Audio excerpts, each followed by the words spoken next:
Welcome back to the channel. This is Luna here with another King Arthur Legends Rise video. Today I wanted to close out the mini series on who I think are the best three raiders in the game currently, at least at the time of this recording. So if you haven't seen the other two videos, definitely please check those out, and definitely drop your opinion in the comments section below if you feel differently.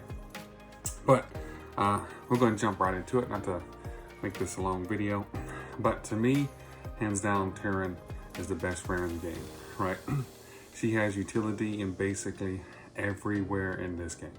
Every dungeon that you'll play, every power-up dungeon, every equipment dungeon, every part of this game, to include Hall of Conquerors, right? So from very beginning to end game, right? So for most of you probably watching this, you're probably pretty familiar with the kit, but we'll go ahead and look at it here. I do have her Storm Relic, because to me, her Storm and her Frost Relic are her best relics. But looking at her skills here, right? This one attacks one enemy, total damage 29% of attack. Each point of effect resistance increases damage per hit, right? She's not going to be a damage dealer for you, but the good part about this A1 is that heal the ally with the lowest HP 10.7% of Terran's max HP plus 150, right? So you definitely want to build her out with HP, right? Because she is a healer. And as you can see here, just from the main stats off to the right, that her HP is currently a little over 53,000. Her A2 here grants all allies effect accuracy increase 2 for 3 turns, which is huge. That's why she finds a lot of her way into a lot of Hall of Conqueror teams when it comes to Pinvid, because of that recovery disruption. And it grants all allies defense increase 2 for 3 turns, right? So there are legendary characters who only do defense of 1, right? Or defense down of 1, etc., right? But you have a raider here who's doing both effect accuracy increase, 2, and then defense increase 2 for 3 turns, right? Then if the Weather's Knight grants all allies recovery over time for 2 turns, right? So it's pretty easy to get the Weather tonight, and she's adding up that recovery over time. And yeah, effect accuracy, my bad, not effect resistance. So not helping out with the health recovery, but also for landing defaults, which is great, which is also beneficial in Pinvid as well. But then, excuse me, mix up with the A3 here. 7% independent chance to grant each ally effect resistance increase 2 for 2 turns. Then also attack speed increase for only 1. So that'd be nice if that was a 2, but hey, she is a rare character. But also 100% of a chance to heal each ally, not just a single ally, each ally by 15.7% of her max HP plus 30. So this A3 is massive, especially since there's not a lot of competent healers in the game that are great for all content, right? And I'll kind of go over that here in a little bit. But looking at her passives, at the start of the battle, change the weather to night and rain. Grants recovery increase 1 to all allies for 3 turns. Then if Ain is present, grants recovery increase 1 to all allies for 3 turns. So if you're using her Ain, you get that recovery increase to all allies for 3 turns. So looking at her second passive here, Darkwood's Grace. When attacking while weather is night, gain healing elixir for 2 turns. And then a 10% chance to trigger when upon using a skill. Heal the ally with the lowest HP, 50% of target's max HP, grant abnormal status immunity for 1 turn. Now granted, this is only a 10% chance, but we're looking at when attacking while the weather is night. So anytime you use a skill where the weather is night, it's a 10% chance for that to trigger. It doesn't trigger that often, but hey, when it does, it is pretty massive. Quick look at her total stats here. She is pretty slow because of mainly maxed out HP and not really having a lot of gear to spread around to all the single characters that I use on this account. But I digress. We'll take a look at what I built her in. I have her in a life and a bigger set, so I would definitely recommend you do something similar, right? Whatever makeup that you want to do. But she's not there for damage, she's solely there for her buffs and for her healing. So I maximized HP where I could, right? And then HP on the ring. I do have her in recovery on her belt. And then attack speed on her orb. So I would say either if you want to do HP on the orb or attack speed, what I typically do is play around with the ring. If I have a good orb that I can use, then I use the ring for HP, or vice versa. But I do have her in this immortal set, right? Because of after she does a heal, she gets a 2-hit barrier for 3 turns, cooldown on 3 turns, which is also very beneficial for long battles. So if you look at her amongst other healers, right? So you do have Nika here. So Nika, to me, is hands down the best healer in the game, but she is a legendary, and it may take you a while, especially if you're starting out. You may not have Nika up front. Yeah, I would recommend you throw her in a wish list right away. She should be the first character that you max out because of the great healing that she does, but also because of how she helps out with vigor for the team overall. But Nika has a 16% of her max HP, right? So you had Turin, which was 15.7, so almost as much as that 16%. Now granted, Nika's doing a lot more buffs, right, than what Turin is doing, but just from a healing standpoint, you're getting some great buffs, but also you're getting almost the same amount of healing from Turin if you have her in good enough gear. So obviously, I have my Nika in better gear than I have Turin. It doesn't look like it because it's all rare, but it's because of the substats and the rolls and stuff, etc.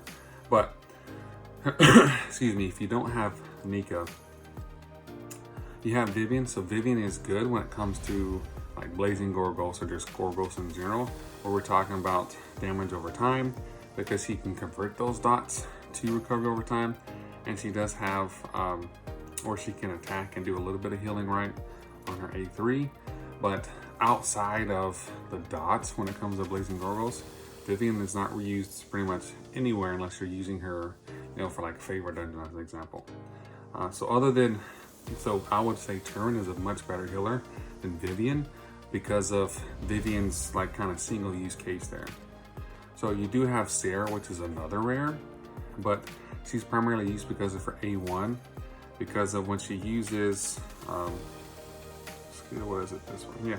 So when using skill 1, she inflicts this buff disruption for 2 turns, right? So she is great for bosses, so bosses cannot buff themselves.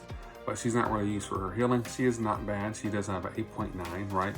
Which is almost half of what Turin does for all allies. But she does have this massive single target heal, right? 35%.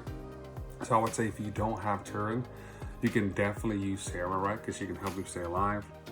But if you look at healing the entire team and a lot of buffs that she brings, Sarah's just removing 1 buff and then like doing some healing, and that's pretty much it, right? Because she's really mainly used for that buff disruption. But don't get me wrong, that is huge, but when looking at a healer, not really bringing a whole lot to the table. And you have Isolde here, right? See, I used her very early game for like Gorgos and stuff, but she's not really doing a lot of healing herself compared to say Nika. But again, she's moving 3 dots and adding recover over time, right? So I wouldn't really use her. You have Clementine, which is, she's a decent healer, right? She can heal each ally by 10.5%. But I don't see her go over everybody else, right? Because it should be a spotlight on Turin. But if you're just looking at Turin solely, right? She's bringing a lot of buffs. She's bringing speed increase, and she's bringing the second best heal in the game when it comes to all allies, right? Which is definitely huge. So where can she be used at, right? So basically where I said use anywhere where you need a healer, especially in progression, and she can be used in any of these areas. I would say if you have Isolde early game or Vivian, right? They would be a little bit better in Blazing Gorgos just because of those dots. Converting those dots to heal over time, because he will put a lot of dots on your enemy. So equipment dungeon, right? She's great in all of these because you can just mainly go back and forth between her Frost and her Storm Relic if you have it to get the best affinity matchup. You can do some healing with her Flame Relic, but it's just not as good. But if you have those two, then you have to worry about affinity matchups. You may not have the best matchup, right? You may have to use the Frost against the Frost, but hey, that's better than using the, say, a Storm against the Flame, for example. Excuse me. But looking at Hall of Conquerors, I'm currently using her in my Hall of Conquerors team. And you can see here, she's also being used on these people who got 150 hearts here by using Turin. They're using her Storm Relic. I've seen people, at least in the last rotation, using Turin using her Frost Relic, but a Frost Relic it's almost as good as her Storm, but I do prefer her Storm Relic overall. But Hall of Conquerors, Forbidden Dungeon, right? Especially when you get into some of these areas where you have to have, say, a rare character. When I have that, my rare character is Turin, right? If I'm using Nika, I'll pull Nika out, put in Turin, and then I'm using whatever damage dealers and just allowing Nika to do those heals, right? And also bringing those buffs. So definitely great for end game when it comes to Forbidden Dungeon. And then Sealed Temple, right? If you're needing that healing, she's also a very competent healer there as well. So you can literally use her in any area of the game. In progression, then also when it comes to late game Hall of Conquerors. So we'll do a quick run here for the team that I got going on. I just did this last night for a run just to get the daily requirement knocked out. But Blazing Gorgos, it really is a lot of RNG with this boss on who he attacks, right? So if he keeps attacking my Herja over and over and over again, then she's going to die. Then basically might as well just end the run at that point. But because if he keeps going after her, he keeps lining up that recovery disruption, which you cannot remove, and then you might as well just go ahead and run. But if he cycles through between, say, Herja or my Aqua Guinevere, or even my aim, and then I can keep my team longer and then get in like an extra 20 hearts than I was before if Herja goes down pretty quick in the battle. But I've seen what some people are doing. They're doing a lot of high resist gear sets and maximizing HP. I just don't have a lot of good resistance gear on my account because it's not a dungeon you can farm. Unfortunately, you have to go in and farm other dungeons and to get the materials to go back to the forge and then craft that particular set, which is kind of odd because it's just a resistance set, right? I kind of understand Vigor not being in a dungeon readily available. I prefer it would be, but to me, there's no sense in why something like a resistance set should not be something that you could actually go into a dungeon and pick up pieces of those gear. Same thing with accuracy because it's the same way. But